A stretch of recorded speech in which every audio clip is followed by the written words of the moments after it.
Next portion is steps of planning process. There are mainly 5-6 steps in planning process. First one is formulation of goals and objectives, then establishing planning premises, then selection of formulation of operating plan from the given alternatives, subordinates participation, implementation, follow-up and evaluation. Okay, once again the steps of planning process. First is analysis and understanding the system. Then formulation of operational goals and objectives. Establishing of planning premises. Then selection and formulation of operating plan from the given alternatives. Subordinates participation and implementation. Then follow-up and evaluation. Okay. Now we can see one by one in detail.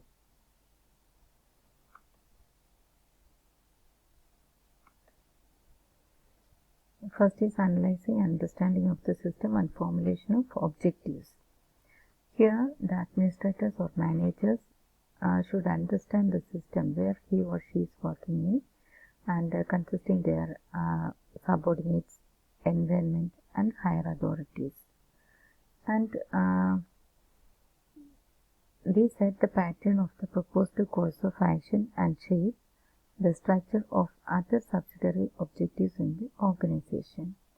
This implies the establishment of goals for the whole organization. And the formulation of objective is the first and foremost step in the planning process, and the objectives must be specific, informative, clear to indicate what is to be done. Then next is the establishment of planning premises. Premises means the environment. Then their assumptions about the future understanding of the expected situation, that is planning. Then these premises may be internal or external. Internal premises or internal environment include organizational policies, resources as capital investment, etc., whereas external premises include economic, cultural and technological conditions. Once the objectives are clear, there is need to assess the resources available to reach the goals. Next is selection of alternative course of action. That is the next step of planning process to determine different courses of action. And these courses of action have to be evaluated in terms of effectiveness and efficiency. In the last unit, we have discussed regarding efficiency and effectiveness. Remembering? Then, formulation of derivative plan. From alternative course of action, select the best course of action after evaluation. The managers must formulate plans and programs and the sequence of tasks to accomplish goals and objectives. Then, securing participation, that is, subordinates participation has been found to be extremely essential for effective implementation of the program. Plans must be communicated for proper implementation of the plan. Next is implementing the plan. Implementation is the key step in planning process. Special attention is needed to the use of strategy. Strategy means a set of decisions taken to achieve the objectives, and some adjustment and adaptation of the plan in accordance with the changing situation or events is dealing in implementation. Next step is follow-up of the proposed course of action. There should be a prior provision for follow-up of the proposed program when it is put into action. So they should have regular feedback, both the way of written records and reports and by direct observation. The final step is evaluation. Evaluation is measuring what has been done against what had been planned to do. അതായത് നമ്മൾ എന്താണോ ചെയ്യാൻ plan ചെയ്യുന്നത് അതും നമ്മൾ എന്താണ് ചെയ്തത്, ഇത് തമ്മിലുള്ള ആ ഒരു ഡിഫറൻസ് മെഷർ ചെയ്യുന്നതാണ് evaluation. Any deviation has to be explained and necessary action has to be initiated. And reanalysis and new understanding of the system. Here, the administrators or managers can take an overview of the plan of the work and visualize that what has been achieved. Next is the different types of planning.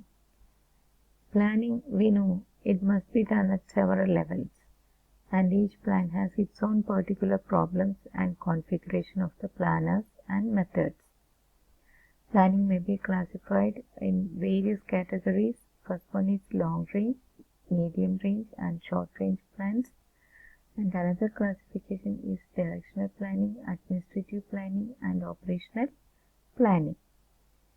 First, we can see what is directional planning. Directional planning is also called policy planning, which concerns with the broad general direction of the program as setting the framework of intent and philosophy within which the program will proceed and with relating the program to the broad planning of the community in which the program will function. Next is administrative planning. It is concerned with the overall implementation of the policies developed with mobilization and coordination of the personnel and material available in the administrative unit. And in major hospitals, medical superintendent, and in district hospital, district surgeon are responsible for administrative planning. Next type is operational planning. Operational plans are everyday day-to-day working management plans, and these plans develop from both long-range objectives and strategic planning process and short-range or tactical plans.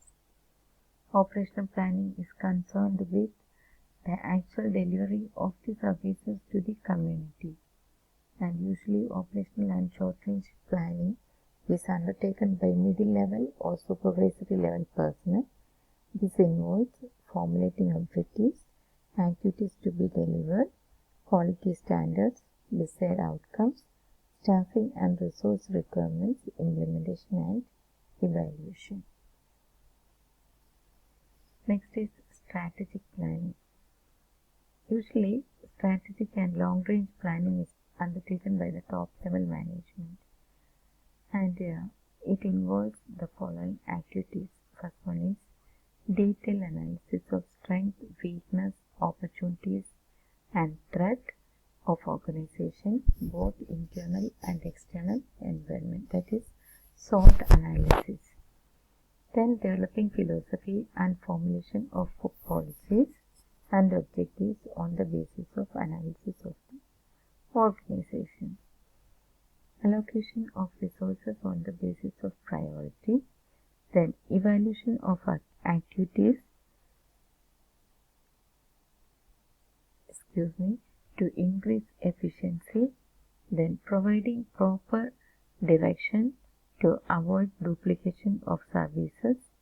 Then benefit of strategic planning is giving a sense of direction to all managers and practitioners of nursing within the organization. And the strategic plan deals concretely with complex projects or programs in multi-stage time sequences. Next, we can see the different characteristics of strategic and operational plans. The time horizon of strategic planning is 5 years or more, whereas operational under 1 year, less than 1 year. Then purpose in strategic plan adapt to external environment based on internal strength, whereas in operational implement internal goals. Activity control, total institutional performance, then internal task and operations. Decision range in strategic relatively enduring, operational it's shorter. Then organizational level involved, that is top management, middle and lower management.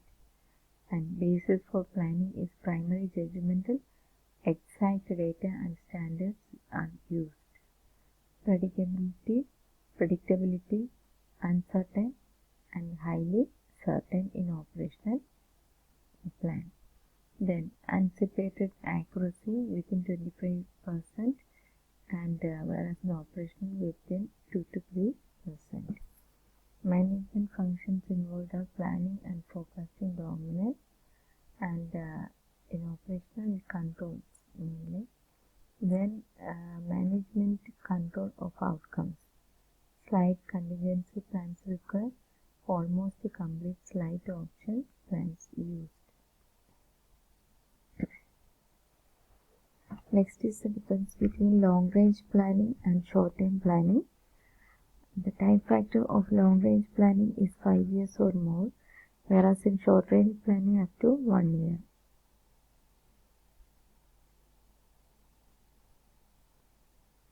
And long range planning deals with mission, long term goals and strategies. Then short term planning deals with current operations of an organization.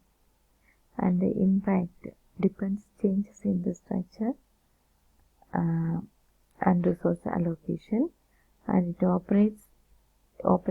short range planning operates within the existing structure and resources. And the uncertainty, it goes too far into the future, and risk uncertainty level is high. In operational planning or short range planning, the time horizon is limited and the risk associated with uncertainty level is low.